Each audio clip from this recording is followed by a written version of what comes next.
नमस्कार, मैं धनंजय कुमार, द नागरिक में आपका स्वागत है। और सोमवार है आज। सोमवार को हम संजीव भाई के साथ बैठते हैं, संजीव चंदन जो स्त्रीकाल के संपादक है, और उनसे हम बात करते हैं, स्त्री विमर्श करते हैं। अभी देखिए, जो पिछले कुछ दिनों से लगातार चल रहा प्रोटेस्ट के बाद लड़कियों ने जो गाली दी है प्रोटेस्ट के दौरान जंतर मंतर पर, उसको लेकर के पूरे देश में हंगामा मचा हुआ है। और सबसे बड़ा हंगामा तो सरकार में मचा हुआ। मोदी जी भारी परेशान है। मोदी जी कह रहे हैं, वीडियो बना बनाकर रात के 12 बजे उठ कर वीडियो बना रहे हैं और कह रहे हैं कि मुझे मेरी माँ की गाली दी है। हालांकि उन्होंने किस किस की माँ को गाली दी है वो उनको याद नहीं है। किस किस की माओ को उन्होंने रुलाया है रात रात भर, ये उनको याद नहीं है। अभी भी कितनी माएँ रो रही हैं उनकी वजह से, वो उनको पता नहीं चल रहा है।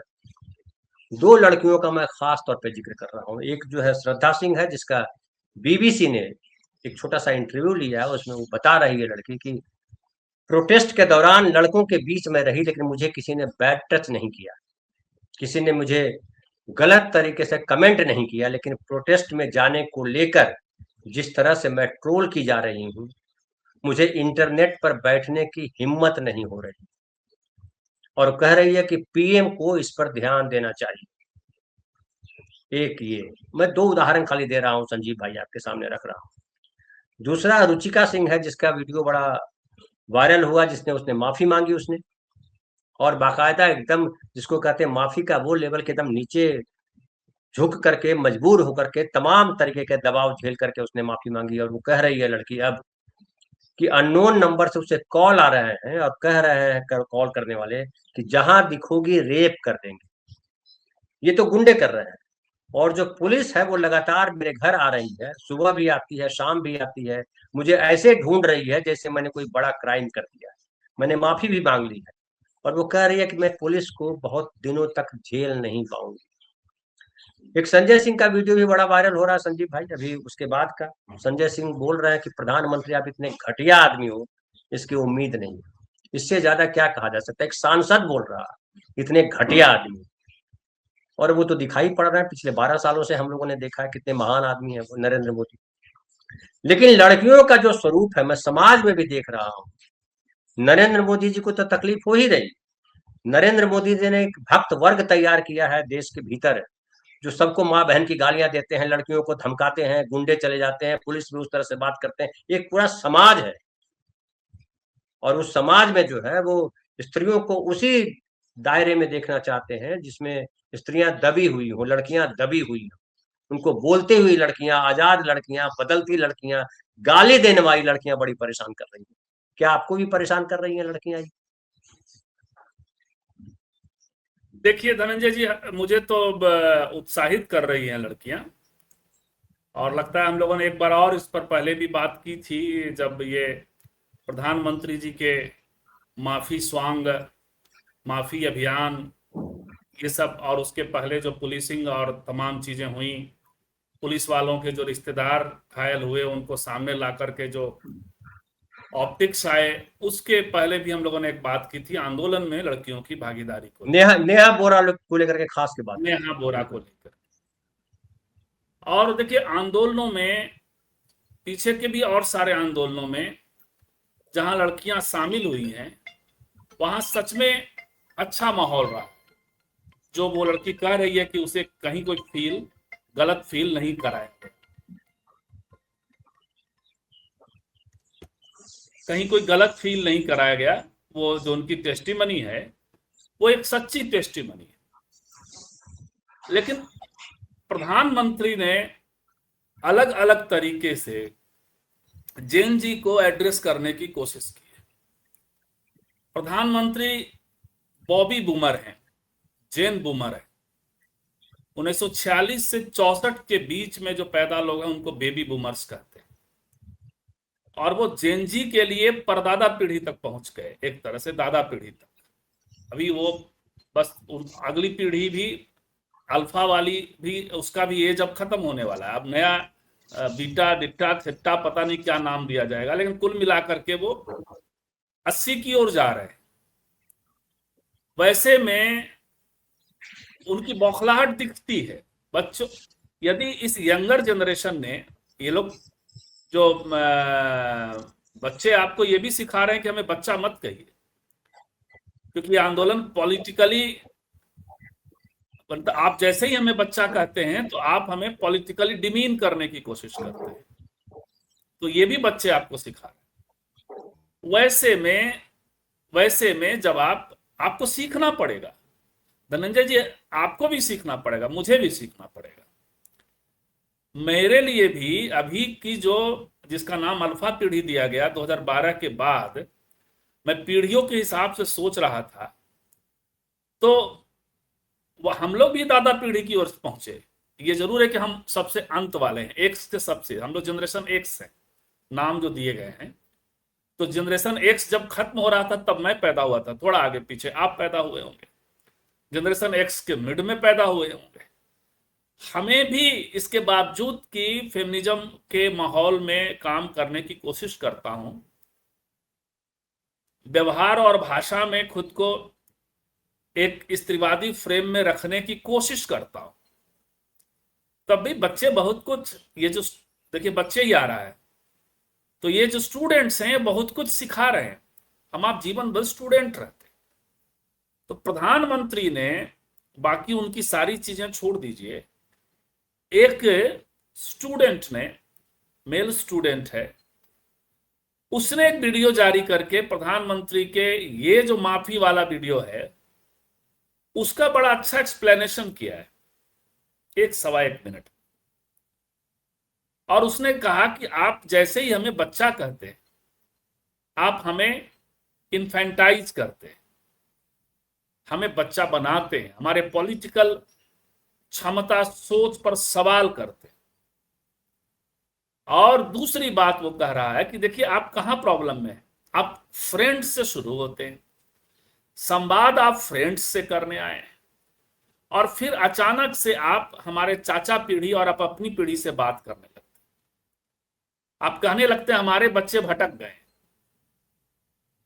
तो वो उस बाजप्ता जो जो कम्युनिकेशन की थियरी समझा गया प्रधानमंत्री को कि आप फ्रेंड से शुरू हुए तो फ्रेंड से संबोधित करिए ना,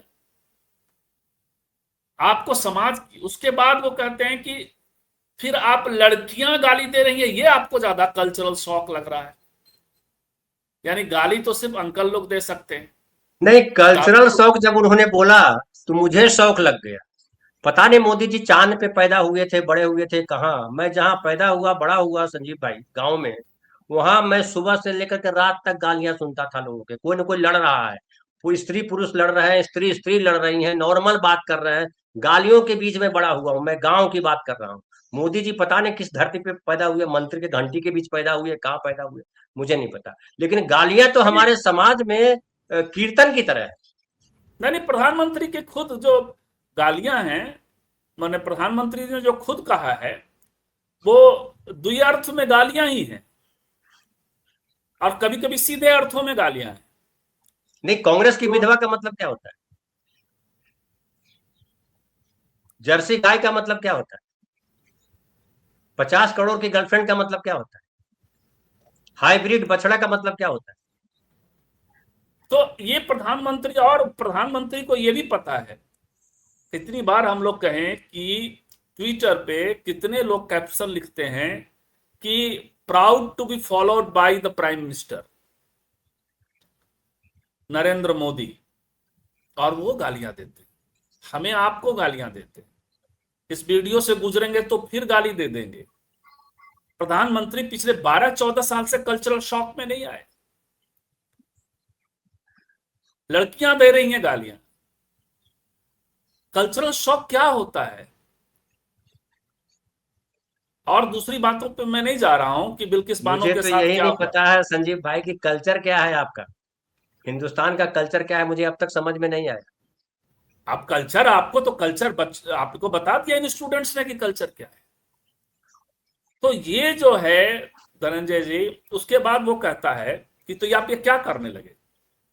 इसको वो समझा रहा है अपने टर्म में। स्टूडेंट, जो भी स्टूडेंट है, कम यंग एज है, जनजी का भी थोड़ा बीच वर्जन का होगा।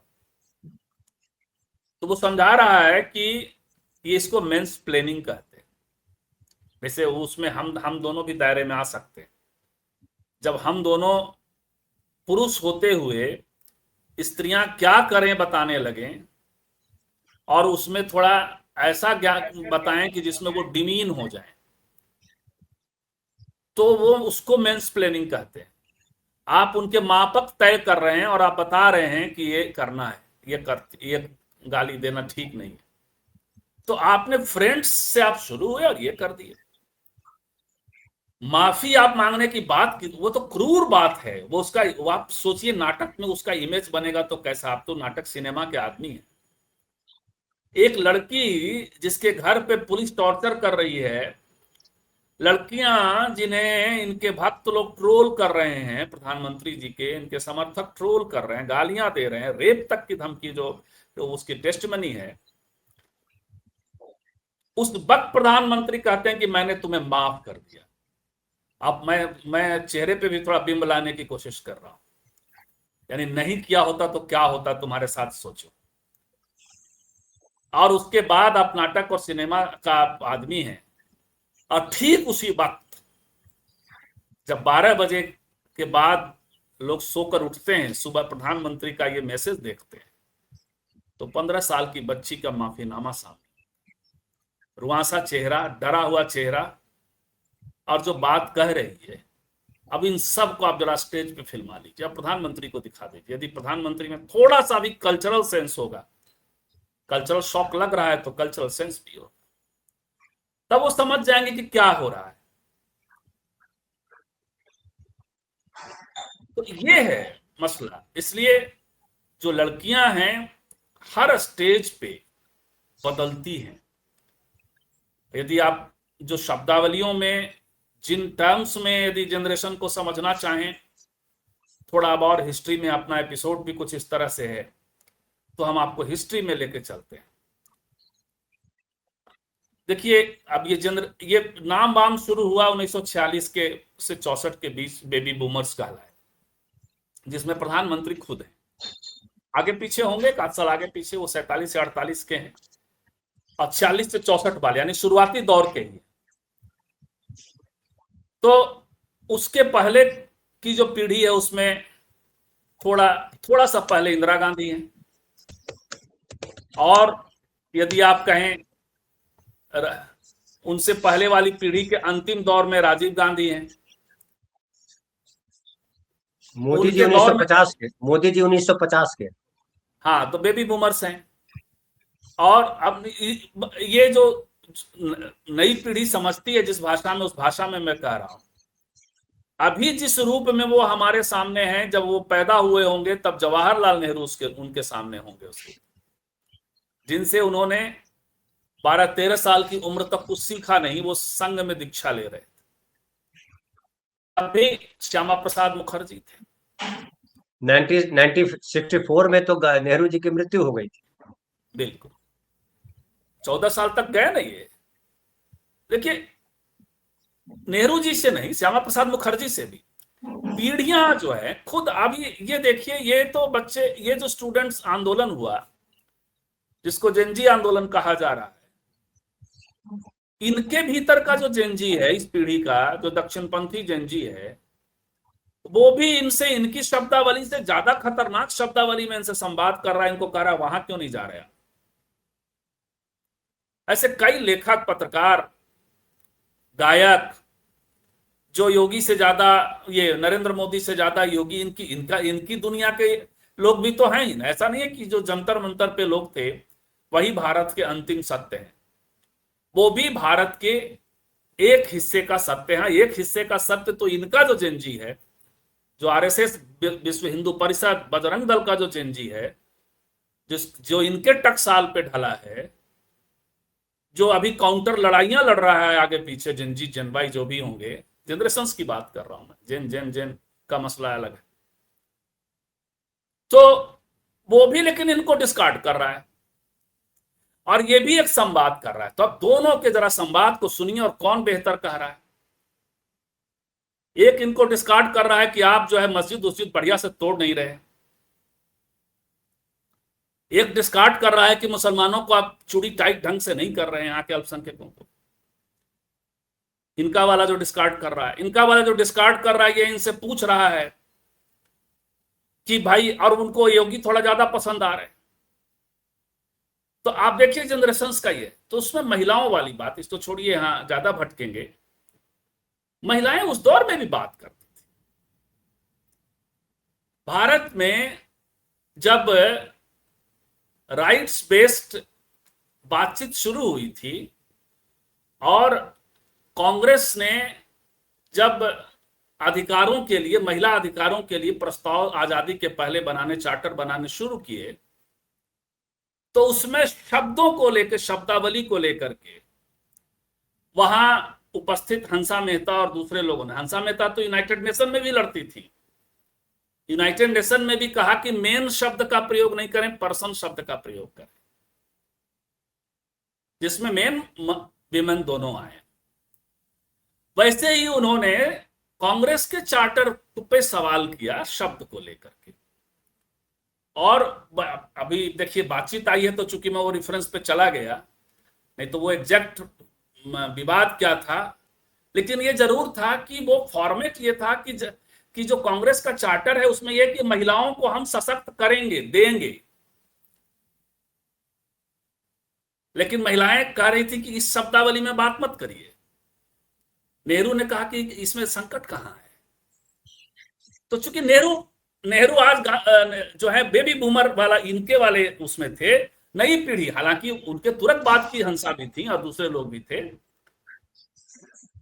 ये क्योंकि उस वक्त महिलाएं क्या कह रही थी, उसके वक्त कह रही थी, उस वक्त जो वुमन चार्टर था, वुमन चार्टर की इधर बात हो रही थी, लेकिन जो ऑल इंडिया विमेन कांग्रेस का जो मैनिफेस्टो था वो क्या था कि हम कल्पना करते हैं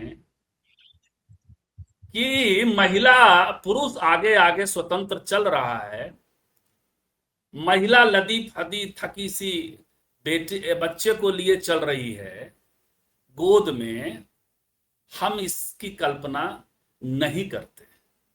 हम कल्पना करते हैं कि पुरुष और महिला दोनों साथ साथ चल रहे हैं और दोनों खुश खुश जोश में हैं और दोनों बच्चे को शेयर कर रहे हैं। ये बिंब था, दोनों की जिम्मेवारी है बच्चा। तो देखिए जनरेशन का स्टूडेंट, जो उस वक्त की युवा पीढ़ी है, वो ऐसे सोच रहा है और बदल रहा है। उनकी ये नतनी है, ये उनकी ये परनातिन है, ये उनकी ये, हम लोग अपनी भाषा में बात करें तो 4th 5th जनरेशन है जो जंतर मंतर पर है। और इसको यहां से अलग दूसरी दुनिया में भी लेके चलिएगा, यदि जो बहुत, जिसका हिस्टोग्राफी बहुत ज्यादा नहीं हुआ है, दलित महिलाएं भी यही बात कर रही थी, आरक्षण की बात कर रही थी, पॉलिटिकल पार्टिसिपेशन की बात कर रही थी। बाबा साहब एक चिट्ठी लिखते हैं अपने कार्यकर्ता को कि अच्छा होता कि यदि कुछ पुरुष नेताओं की जगह कुछ महिला नेताओं को चुनाव लड़वाया जाए। आप देख रहे हैं, तो हर स्पेस पे, क्योंकि वो बड़े उत्साहित थे 1942 के आंदोलन में, कुछ जो लड़कियों की भागीदारी थी, वो भागीदारी को देख करके उसमें वो उत्साहित थे और उन्होंने उसके बाद वो चिट्ठी लिखी थी। तो संवाद तो ऐसे होगा, संवाद जो पीढ़ी है, जवाहरलाल नेहरू भी तैयार थे, लेकिन जवाहरलाल नेहरू चूंकि वो पैदा हुए थे 19वीं सदी के बीतते 19वीं सदी में, उनसे संवाद कर रही जो स्त्रियां हैं वो 20वीं सदी के शुरुआत की स्त्रियां हैं, एक जनरेशन बाद की स्त्रियां हैं। उनका वर्ल्ड व्यू, उनका अपना पोजीशन, वो बात कर रही है। और वो यदि कह रही है, अंतिम बात सर, वो यदि कह रही है, लड़कियां यदि कह रही हैं प्रधानमंत्री जी कि I am discomfort with you and I am comfort with these lumpens, so called lumpens, आपके हिसाब से, या शोकॉल्ड भटके हुए लोग, या पता नहीं, आपकी शब्दावली तो अलग अलग है। आप तो जैसे मोहम्मद के सदस्य, तो आप पता नहीं कहां से, ईरान से, इनके लोग भी, इनका एक मंत्री है बिहार में भी, वो धर्मेंद्र प्रधान पर हमले को हम लोग भी चिन्हित कर रहे हैं कि उसमें एक और वजह हो सकती है। अपर कास्ट का एक सेक्शन धर्मेंद्र प्रधान से नाराज था, लेकिन वो क्या कह रहे हैं, वो कह रहे हैं धर्मेंद्र प्रधान मुगलों को हटा रहे थे पाठ्य पुस्तक से। इनकी सोच टकसाल ऐसा है, तो सोच भी नहीं है, एजेंडा भी इनका यही है कि आप इसी दिशा में सोचो। लेकिन जो ये लड़की है, जो हिंदू ही है, हिंदू फ्रेम की ही है, वो कह रही है कि मैं ज्यादा कंफर्टेबल थी जंतर मंतर के आंदोलन। समझिए इस बात को, ये प्रधानमंत्री या उनके लोग समझ जाएंगे जिस दिन अपराजिता सारंगी की बेटी को बिना डराए हुए और बिना प्रलोभन दिए हुए संवाद कर लेंगे, वो जो सिखाएगी उससे जो सीख के वो आएंगे और तब संवाद करें बच्चों से।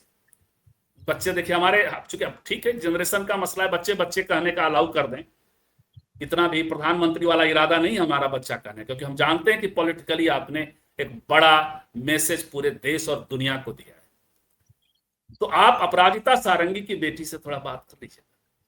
नहीं, अपराजिता सारंगी की बेटी, अपराजिता सारंगी की बेटी ने तो फिर भी शालीन भाषा का इस्तेमाल किया है और कहा है कि तुम लोग जो है मेरी माँ को कहोगे कि जो है हटाओ ट्वीट, लेकिन मैं हटाऊंगी नहीं।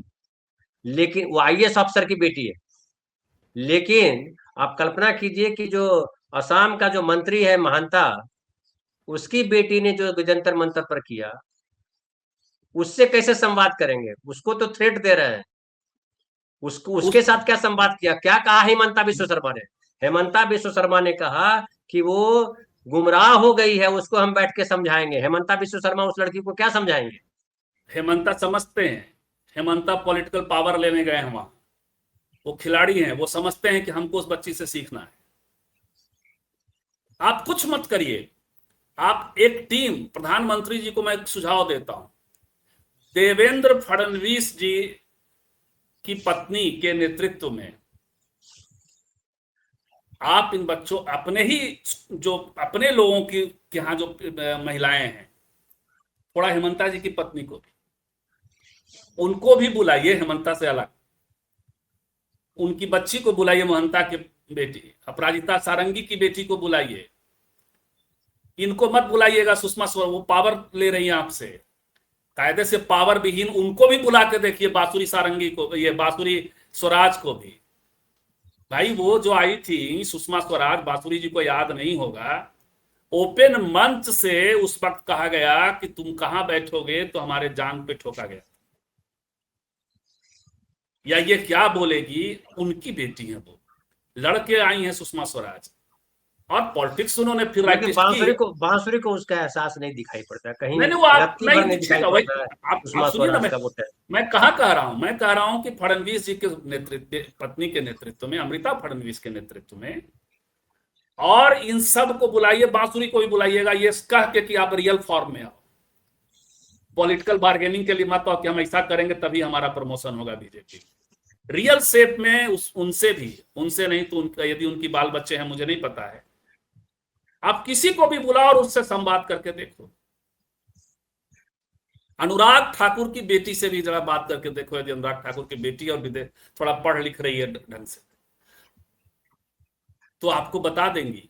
नहीं अशोक, ये धर्मेंद्र प्रधान की बेटी ने भी, वो उसने अपने सोशल मीडिया से नाम हटा लिया, डिलीट कर दिया, डीएक्टिवेट कर दिया अकाउंट, और कहा जाता कि धर्मेंद्र प्रधान के इस्तीफे में उसकी बेटी का भी रोल है कि पापा मत करो, गलत कर रहे हो आप। बेटी ने भी कहा पापा गलत करो, उन्होंने उन्होंने इधर वालों को भी जरा मैसेज दे दिया है, जो बीजेपी विरोधी लोग हैं वो भी वही करते हैं जो उधर वाले करते हैं, फर्क थोड़े से फर्क अलग हैं लेकिन करते हैं। उस लड़की को भी ट्रोल किया गया, लेकिन उस लड़की ने कम से कम ये मैसेज दिया कि ना, हम ट्रोल से सिर्फ बात नहीं कर रहे हैं, ये जो मुद्दा उठ रहा है जंतर मंतर पे, पापा हम उसके साथ। तो हम तो कह रहे हैं कि छोड़ दीजिए जंतर मंतर के लोगों को, अमृता फडणवीस जी के नेतृत्व में अच्छे से, गडकरी जी के बेटे से बात करिए ना।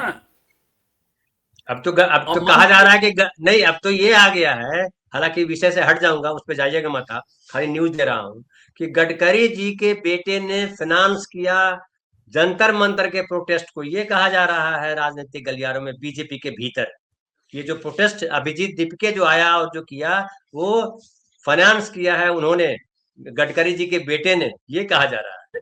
देखिए ये इस चूंकि इसका ये अपना है, उस पर कोई कोई नहीं, मैं स्रोत तो नहीं वैसे है। विषयांतर होने नहीं कह रहा हूँ, मैं एक प्रसंग बस बता लेकिन रहा हूँ जी। गडकरी जी के वर्क पैटर्न में ये है कि सभी पक्षों को वो फंड सुनते करते हैं, हैं, सुनते हैं, बिल्कुल सही। फंड भी करते हैं। बिल्कुल। तो हो सकता है कि वहां से महाराष्ट्र से आने वाले दीपिके से उसका कोई रिश्ता हो या ना हो उनका, लेकिन यदि नागपुर से 50 स्टूडेंट्स आ रहे हो, 100 स्टूडेंट आ रहे हो, तो कहां से पैसा लें? जिनके पास पैसे नहीं है या कोई व्यवस्था नहीं है, तो हो सकता है कि उनकी कंपनी से ले लिया गया।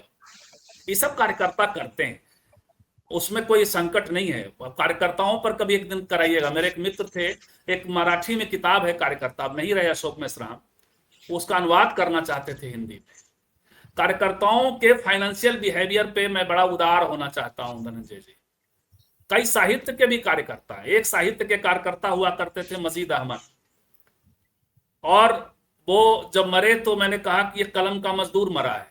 और पूरा वहां का जो एलीट सत्ता था, जो साहित्यकारों का एलीट सत्ता, जो किले कहिए, उन किलों पे कोई असर नहीं होता है। तो खैर, कार्यकर्ता कार्यकर्ता होते हैं, कार्यकर्ता वहां पहुंचे। लेकिन उसमें मैं कह रहा हूं कि और छोड़ दीजिए, इथेनॉल वाली बात भी छोड़ दीजिए अभी फिलहाल। इथेनॉल अगला हो सकता है कि इस्तीफा उनका ही मांग लिया जाए, लेकिन गडकरी जी से भी बात करके देख लीजिए। गडकरी जी तो आरएसएस के हैं, क्योंकि हम जानते हैं, हमने उनसे संवाद भी किया है, उनके खिलाफ खबरें भी की हैं, और दूसरे लोग जो उनके साथ संवाद में रहे वो भी सब जानते समझते हैं। तो उनसे भी बात कर लीजिए। तो इस भाषा में, इस तरीके से स्टूडेंट से निपटने को लेकर के भी, हाँ हो सकता है कैमरे पे तो बोल देंगे, कैमरे पे प्रधानमंत्री को तो अपनी सत्ता बार्गेनिंग करनी है, इसीलिए मैंने कहा बार्गेनिंग से हटा के बात करिए। तो बदलने की जरूरत है प्रधानमंत्री जी आपको। माफी मांगना आपको था, माफी करने आप चले। स्टूडेंट्स पे पैलेट गन चला, लड़कियों के साथ जिस तरह से व्यवहार हुआ, तो ये इसलिए ये बदलती जो शीर्षक है आपका धनंजय जी, बदलती लड़कियां, निश्चित तौर पे हर जनरेशन बदलता है। ये इस जनरेशन का प्रसार बड़ा है, इनका रीच बड़ा, चूंकि संचार माध्यम इस तरह का हो चुका है, इनके रीच बड़े हैं, तो ये लड़कियां निश्चित तौर पे आगे वाली पीढ़ी और बदलती हुई दिखेगी। जी। एक छोटा संविधान सा का सवाल, असर है। टाइम हालांकि बहुत हो गया, 27-28 मिनट चार हो गया साल है। से आप जो 4 साल से बोल रहे हैं, उसका भी तो असर है असर हम है, बिल्कुल सबका। सही है। बिल्कुल, मेरी वाइफ बोल रही है कि तुम लोगों के बोलने का बड़ा भारी असर है सोसाइटी पे। मैं एक और छोटा सा सवाल का छोटा सा जवाब दीजिए। कल्चरल शॉक जो बोल रहे हैं नरेंद्र मोदी, आप उनसे बदलने की अपेक्षा कर रहे हैं, लेकिन आप उनके देखिए महिला आरक्षण का को लेकर के ही जो जिस तरह का ड्रामा किया उन्होंने, महिला वंदन अधिनियम, अभी जो आप बता रहे हैं कि नेहरू से कहा उन्होंने कि आप अधिकार देंगे हमको, आप दे रहे हैं हमको, तो वही ये महिला बंधन में भी लगे हुए हैं। तो क्या कल्चरल शॉक कहीं इसलिए तो नहीं है कि हम उसको नवदुर्गा की लड़कियों से आगे नहीं देख पा रहे हैं? हम पा रहे हैं कि हमारी कृपा में ये जीती रहे, और जो है मनुस्मृतिका कि अपने भाई के साथ, अपने पिता के साथ, अपने पति के साथ, अपने बेटों के पीछे खड़ी रहे स्त्री। क्या कल्चरल शौक ये है कि लड़कियां अब उनके पीछे नहीं खड़ी हैं? लड़कियां आगे आ गई हैं, लड़कियां आगे आ रही हैं, पेरेंट्स चाहते हैं आगे। एक और लाख आखिरी बात बोल दूं, ये लड़की जो कह रही थी कि मैं मेरे घर में पुलिस इस तरह से आ रही है और मैं झेल नहीं पाऊंगी, वो लड़की कह रही है श्रद्धा सिंह, हालांकि देखिए दोनों सिंह है, दोनों कहीं ना कहीं राजपूत मुझे लगता है कबाई कास्ट है। वो कह रही है, श्रद्धा सिंह कह रही है कि मुझे इंटरनेट पे बैठने की हिम्मत नहीं है और पीएम को इस पर ध्यान देना चाहिए। मुझे लगता है पीएम को नहीं, पीएम तो ध्यान नहीं देने वाले हैं, लेकिन इनके मम्मी पापा को जरूर ध्यान देना चाहिए, इनके पेरेंट्स को जरूर ध्यान देना चाहिए कि आप अपनी बेटियों के साथ चट्टान की तरफ खड़े हो जाइए। किसी भी लेवल पर लड़ना पड़े लड़िए, क्योंकि बच्चों के साथ बिल्कुल आपको खड़ा होना है। ये जो नेता बन के घूम रहे हैं वो अपने बच्चों के साथ खड़े हैं, जो आपने बताया, जो जिन लोगों के नेताओं के हम लोगों ने भी चर्चा में नाम लिया, वो अपने बच्चों के साथ खड़े हैं। वो आशु ये फडणवीस जो है, देवेंद्र फडणवीस अपनी पत्नी के अमृता फडणवीस के खिलाफ नहीं खड़े हो सकते हैं। वो जिस तरह के डांस करती हैं, जिस तरह के कपड़े पहनती हैं, मुस्लिम लड़का उनके साथ रहता है वीडियोज में, तो कहाँ वो ये जो आरएसएस का जो ड्रामा है उसके मुसलमान विरोध के तौर पे कहाँ खड़ी है वो अमृता फडणवीस? तो वो तो नहीं कह पा रहे हैं, लेकिन पेरेंट्स को खड़ा जरूरी है। तो वो जो कल्चरल शॉक की बात है, क्या महिला बंधन अधिनियम वगैरह वगैरह करके वो रोक पाएंगे क्या इन बदलती लड़कियों को? नहीं, प्रधानमंत्री कल्चर समझते कहाँ है? उनके ही कल्चर से कुछ समझाता हूँ। प्रधानमंत्री हम लोगों के भाई, हमसे पहले वाले हम अंतिम थे, उनके बाद वाली पीढ़ी का जो नामकरण हुआ है उसके अंतिम सालों के पैदा लोग, तो गैप बड़ा है। वो शुरुआती सालों के पैदा हमारी पहले वाली पीढ़ी के हैं, तो गैप बड़ा है, तो हमसे भी सीख सकते हैं। जनरेशन तो हमें भी तो एक वर्ल्ड व्यू, एक अलग आउटलुक मिला है। हम सब पीढ़ी हैं जो सब कुछ देखा हमने, बैलगाड़ी से लेकर के इंस्टाग्राम तक है, मतलब जो डाकिया से लेकर इंस्टाग्राम तक। लेकिन आपने अच्छा लिखा, और ये ऑरकुट वगैरह, पेजर वगैरह सब हम लोगों ने देखा है, और स्नैपचैट भी देख रहे हैं। अभी तो इंस्टाग्राम में अटके हुए प्रधानमंत्री, बच्चे आजकल ज्यादा स्नैपचैट पे हैं, इंस्टाग्राम से ज्यादा स्नैपचैट पे। तो देखिए, भगवान बुद्ध से पहले इनके इधर बाद में आते हैं, जो कंट्रोल करना आप चाहते हैं ना, ये पुरुष तो सब, सारे देवता तो पुरुष हैं लगभग। हिंदू धर्म में एक शाक्त पंथ है, वहां से समझाऊंगा बाद में। भगवान बुद्ध से भी, भगवान बुद्ध की पीढ़ी और उनके पहले की महाप्रजापति भी, और उनके बाद की भी महिलाएं संवाद, और भगवान बुद्ध कुछ उनको बदलते हैं, कुछ वो खुद बदल जाते हैं, उनका धम्म बदलता है। महावीर जैन के साथ भी ऐसा होता है। महिलाएं जहां होंगी, जहां संवाद के लिए आएंगी आपसे, आप गढ़ नहीं सकेंगे। मां शक्ति की जो कल्पना है, उसमें अलग अलग फॉर्म में शक्ति की पूजा जरूर करते हैं, लेकिन शक्ति जब सगुण रूप में जिन जिन रूपों में लाई गई है, जैसे मां दुर्गा, मां काली, मां दुर्गा को कहा कि ये इस पुरुष ने, इस भगवान ने, इस देवता ने ये हथियार दिए, ये हथियार दिए, ये शक्ति दिए, ये शक्ति दिए, और महाशक्ति बन। शक्ति को भी ये स्वयं नहीं रहने देते जब सगुण रूप में आती है, वो भी, उसको भी, उनको भी कई माने पुरुषों का ही शक्ति से महाशक्ति हो गई, लेकिन जब हो गई तो कंट्रोल में रही नहीं, कंट्रोल कर सकते। पिता रक्षति कौमारे भ्राता रक्षति, वो मनु की बात है। न उधर रख सकते हैं, न पुराणों में रख सकते हैं, न शंकराचार्य रख सकते हैं। मंडन मिश्र से जीत जाएंगे, लेकिन भारती से हार जाएंगे। भारती संदेश दे देती है, मां दुर्गा भी काली हो जाती है, और भगवान शिव को उनके नीचे आकर लेट करके फिर चीजें संभालनी पड़ती है, माफी दे करके नहीं, माफी मांग कर। तो कल्चर, तो आप कल्चर पे ही संवाद कर रहे हैं।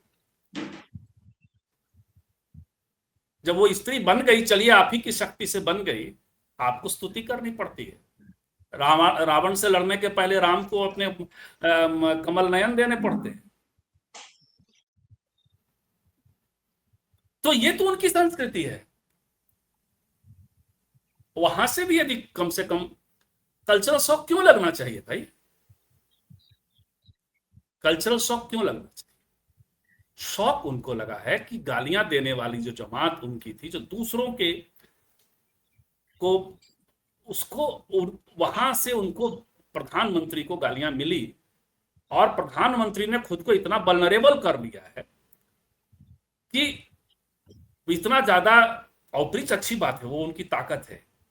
जनता के बीच के समझ में आते हैं कि वो जनता के, आम आदमी के बीच से आए हुए हैं, वो चाय बेचते हुए आए हुए हैं, वो बहुत डाउन टू अर्थ से आए हुए हैं, ये उनकी ताकत है। लेकिन इतना ज्यादा एक्सपेंशन हो गया है, और इतना ज्यादा मैं सेंट्रिक हो गया है कि आप मनमोहन सिंह की तरह ना मौन समझते हैं। मनमोहन सिंह, आपके सामने इतने आईने आ जाएंगे ना आपके ही पुराने कही हुई बातों के, आप कुछ कहते हैं, आपकी पुरानी चीजें ला दी जाती, क्योंकि आपने इतना ज्यादा बोल दिया है, आपने इतना ज्यादा ये संकट है उनके साथ। कल हम शाम में बात कर रहे थे उससे, यदि इस राउंड का आखिरी बात कहूंगा, फिर कोई और सवाल होगा। भगवान बुद्ध को गालियां दी गई, जो गृहस्थ गाली देता था उसको सुनते थे, मुस्कुराते थे, बैठे रहते थे, और आशीर्वाद देके या कुछ कह के, कुछ कहते नहीं थे। वो कहते थे कि मैं गाली ले नहीं रहा, वो दे रहा, मैं ले नहीं रहा। उसको कुछ नहीं कहा उन्होंने। 4-5 दिन जब उनके शिष्यों ने देखा संघ में लोगों ने जब देखा होगा, मेरे शिष्यों ने, संघ तो बात की बात, तो उसने पूछा कि क्या है बनते, क्या हो रहा है भगवान? तो वो कहते हैं कि वो मुझे गाली दे रहा है, मैं ग्रहण नहीं कर रहा, मैं ले नहीं रहा। तो जब जो वस्तु आप लेते नहीं है, देने वाले के पास ना जाता है, तो मेरे पास तो गाली आई कहां? तो प्रधानमंत्री जी अपने ही कल्चर में, और कल्चर में रोज गालियां हैं सर। हमने कल लिखा था कि हमारे यहाँ एक पंडित थे, उसमें थोड़ा कम लिखा था, वो ये था कि बारिश हो रही थी धनंजय जी, और बरसात में कभी कभी ऐसी बारिश होती है कि कहीं धूप है कहीं बारिश है, तो जहां चल रहे थे बेचारे वहीं पे बरस गया, बाकी आगे पीछे बरसा नहीं। और पहले नमक जो है लेके चलता था लोग, उस पे बंधा हुआ खुला नमक होता था, तो गमछा में नमक लेके आ रहे थे घर के लिए, तो बरस गया तो बोले कि दशरथवा वाला यहीं पे बरसना था, क्योंकि आगे पीछे, लेकिन वो राम से संवाद कर रहे हैं ना। तो गालियां जो है, राम को तो गाली नहीं लगी होगी। बहुत पुरान कथाएं, जो सनातन है वही तो पूरा पुरान कथा से ही तो सनातन खड़ा होता है। कहाँ वो तो इनका आर्य समाज का सुधार था, उसके खिलाफ थे ये। तो इनकी पुरान कथाओं से ये तो बहुत सारी कथाएं मिल जाएंगी, जहां माफी, ये जो माफी कथित दे रहे हैं, ईश्वर से रिश्ते के तो बहुत सारी बात होती है। तो आपने यदि ईश्वरत्व भी ले लिया है, तो ईश्वरत्व मौन से लिया जाता है, प्रधानमंत्री, मौन माफी से लिया जाता है, यदि माफी भी मसला है।